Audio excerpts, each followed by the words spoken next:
have made no secret of the 1970s TV movie goodness that's currently going on my screens.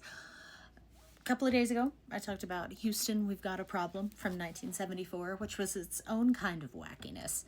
Today, I'm going to something that's not as melodramatic, not as scene-chewingly delightful, but something that needs to be discussed. And that is The Glass House from 1972. And I am continually shocked that this was a TV movie. Before I get into too much else, plot synopsis is below. Get a load of this cast.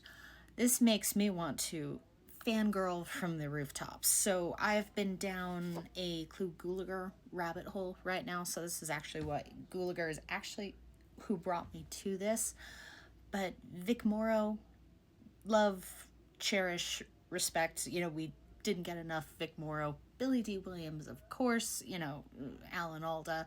Some really interesting performances here. Now, I am admittedly not strong on prison films. I've seen Shawshank, of course I've seen Shawshank.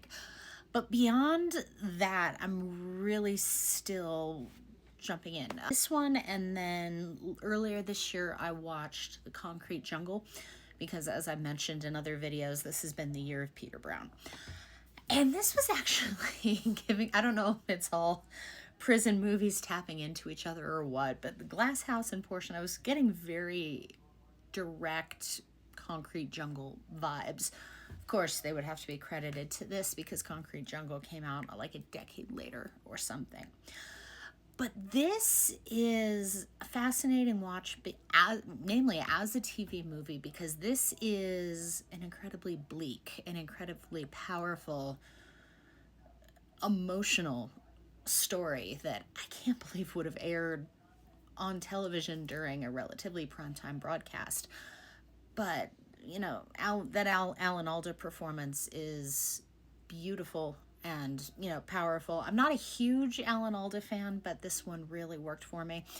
Vic Morrow plays the traditionally Vic Morrow character, and it was great to see Gulager get to do some more, but I really wanted more from his character. This is one of those where I would have loved to have seen it have a feature film budget because they could have done a lot with some more room to fly. But I would definitely recommend this one if you haven't seen it. This is definitely lower ranked on Letterboxd, like 600 people have logged it or something.